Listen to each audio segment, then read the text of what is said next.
Assalamualaikum warahmatullahi wabarakatuh. Para pemirsa semuanya dimanapun Anda berada, masih di channel kami Gus YouTube.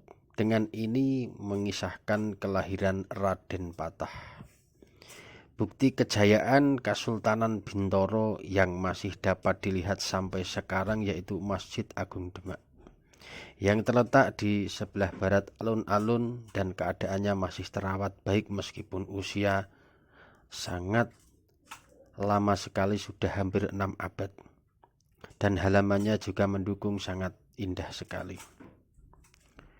dan kebersihan sangat terjaga.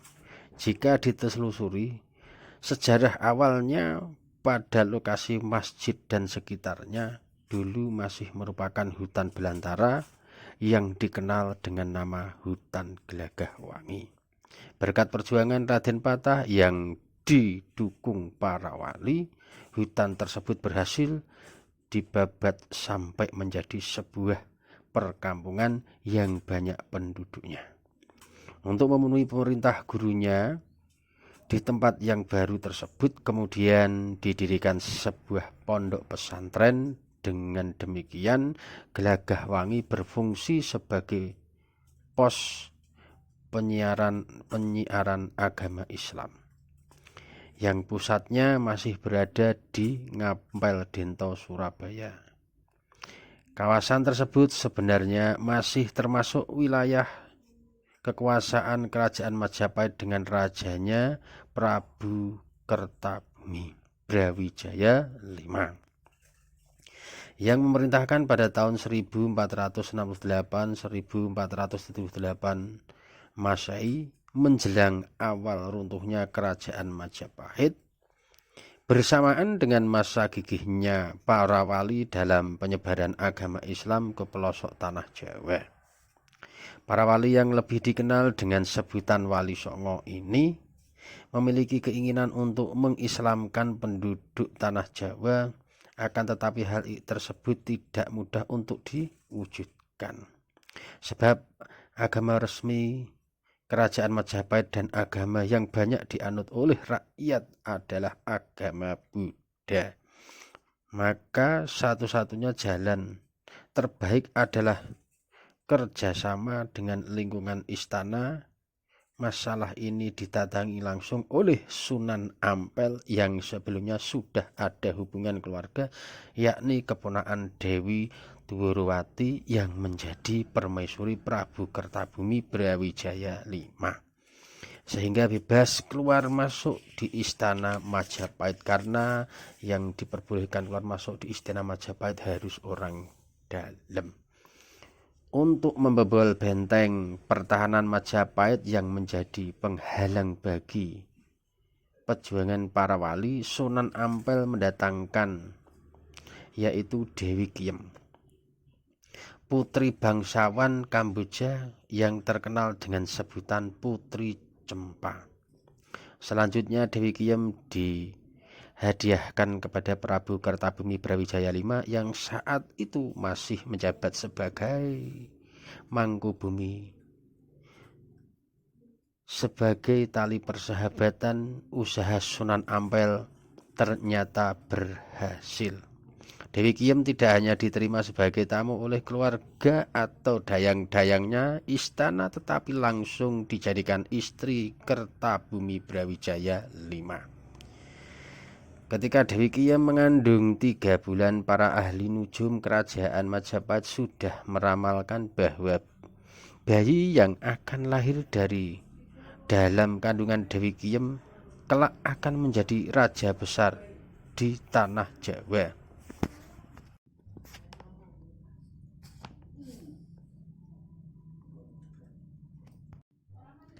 Hanya saja keadaannya tidak aman sebab keluarga istana secara terang-terangan menolak keberadaan Dewi Kiem yang dinikahi Pangeran Kertabumi itu karena beragama Islam. Dan ini bertentangan dengan adat dan budaya Kerajaan Majapahit secara turun-temurun karena agama nenek moyangnya. Masalah yang pelik ini, keluarga Kerajaan Majapahit menyerahkan sepenuhnya kepada Dewa Sabtoprabu, dan keputusannya jika Pangeran Kertabumi ingin menduduki tahta kerajaan Majapahit harus bisa membawa Dewi Kiyem menjadi pemeluk agama nenek moyangnya. Tetapi kalau hal itu tidak dapat dilaksanakan, Dewi Kiyem harus diceraikan. Dengan adanya dua pilihan tersebut, Pangeran Kertabumi memilih menceraikan Dewi Kiyem demi masa depan bayi yang ada dalam kandungannya. Demi menjaga ketenangan dan keselamatan Dewi Kiyem yang sudah mengandung 3 bulan itu, maka Pangeran Kertabumi mencari informasi daerah yang cocok untuk menjadi tempat bermukimnya Dewi Kiyem sampai melahirkan anaknya. Dan akhirnya Pangeran Kertabumi memanggil Aryo Damar yang menjadi Adipati Palembang. Aryo Damar adalah putra Pangeran Kertabumi dengan istri Endang Sasmitapura. Setelah saling berhadapan antara Pangeran Kertabumi dan Aryo Damar, Pangeran Kertabumi langsung mengutarakan niatnya, Aryo Damar, pada hari ini engkau kuhadiahi Dewi Kiyem istriku. Nikahilah dia supaya menjadi istrimu. Tetapi jangan sekali-kali kau gauli sebelum bayi yang ada dalam kandungannya itu lahir. Mendengar ucapan Pangeran Kertabumi itu, Aryo Damar merasa bagikan disambar petir kaget dan mak teratap, karena kedengarannya memang enak sekali tetapi pelaksanaannya yang sangat berat. Sebab Dewi Kiyem statusnya adalah ibu walaupun hanya disebut ibu tiri. Namun dengan alasan semacam apapun pasti tidak dapat menolak pemberian ayahnya, karena ucapan Pangeran Kertabumi tadi sama dengan perintah Raja Sabto Pandito Ratu Tan Keno Wola Wali. Nah, akhirnya Dewi Kiyem tetap diterima, dan setelah selesai persidangan diboyong ke Palembang. Berselang beberapa bulan di bumi Palembang, pada tahun 1448 Dewi Kiyem melahirkan anaknya yang dikandung dari Majapahit, kemudian diberi nama Raden Hasan atau Pangeran Jimbun. Dari hasil pernikahan dengan Aryo Damar, Adipati Palembang, Dewi Kiyem juga melahirkan anak laki-laki yang diberi nama Raden Husein. Dalam pergaulan sehari-hari, Aryo Damar memanggil Raden Hasan dengan panggilan Dimas Adik dan memanggil Raden Husein dengan panggilan Nak Mas. Gara-gara panggilan Dimas dari Aryo Damar yang dianggap ayahnya sendiri itu, Raden Hasan menjadi bingung siapa dirinya.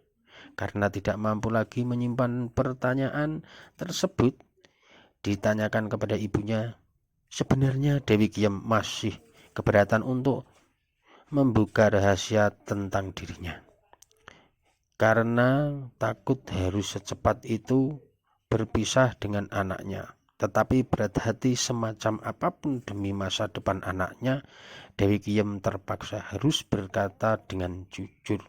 Namun akibat yang sangat berat, Dewi Kiyem harus merelakan apabila Raden Hasan ingin hidup dengan ayahnya yang menjadi Raja Majapahit. Kenyataannya memang demikian.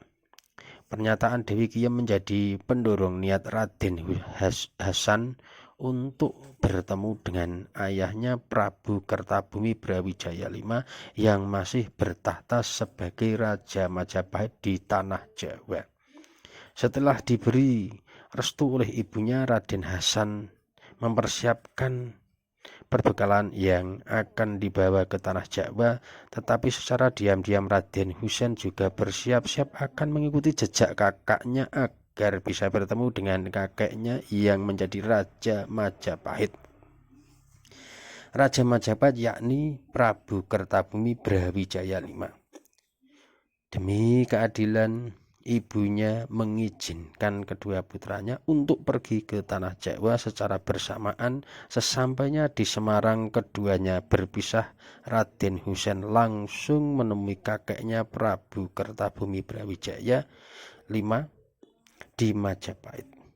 Sedangkan Raden Hasan memenuhi pesan ibunya untuk berguru agama Islam lebih dahulu kepada Kanjeng Sunan Ampel Surabaya. Begitu.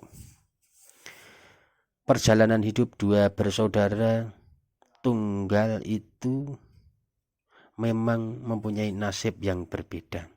Raden Hasan menerima ajaran agama Islam dari Kanjeng Sunan Ampel hingga menjadi seorang alim yang istiqomah, sedangkan Raden Husein dididik langsung oleh kakeknya Prabu Kertabumi Brawijaya V dalam ilmu pemerintahan. Dipersiapkan untuk menduduki jabatan Adipati Tarung yang kebetulan sedang kosong. Melalui ketaatannya kepada guru dan rajin mendalami agama Islam, akhirnya Raden Hasan dinikahkan dengan Siti Asyikah, putri Sunan Ampel. Sesudah itu Raden Hasan ditugaskan untuk berguru kepada Syekh Maulana Ishak yang tinggal di Samudra Pasai. Keberangkatan Raden Hasan ditemani oleh Raden Paku, Sunan Giri, dan Raden Syahid, Sunan Kalijogo. Selama di Samudra Pasai, Raden Hasan menyempatkan diri mendatangi negeri Cina untuk belajar tentang kebudayaan yang pada waktu itu sudah maju. Raden Hasan juga singgah di Kamboja untuk meminta restu kepada kakeknya Raja Cermen.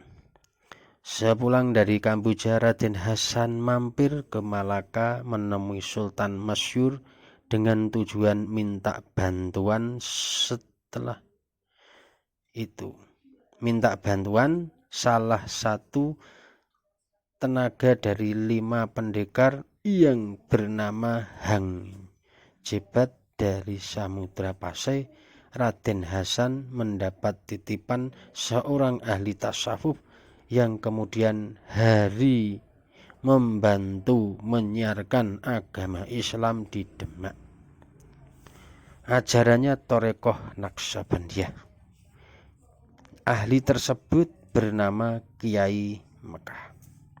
Sepulang dari Samudra Pasai, Raden Hasan mampir ke Palembang dan menemui ayah tirinya Aryo Damar serta ibunya Dewi Kiam.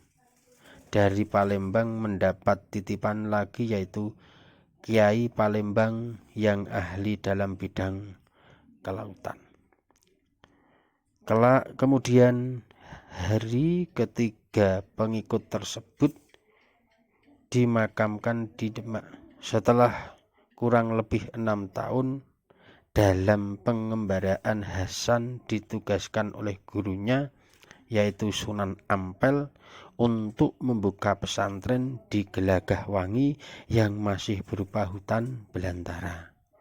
Jadi di Demak itu dulu Gelagahwangi yang mendirikan beliau Kanjeng Sultan Patah, diutus dari gurunya Kanjeng Sunan Ampel. Waktu melaksanakan tugas gurunya yaitu Raden Hasan diberi gelar Raden Patah, artinya orang yang mentaati perintah. Apabila ditinjau dari sudut agama Islam, nama Patah berarti orang yang membuka ajaran agama Islam. Patah berasal dari kata Fatah, itu asal muasal nama Sultan Patah. Di dalam serat bab Tanah Jawi tentang keberangkatan Raden diuraikan dalam bentuk tembang Dandang Gulo.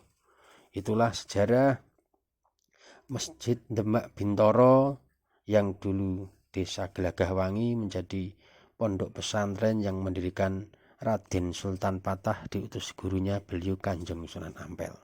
Sekian cerita kisah dari para raja zaman dahulu, kisahnya beliau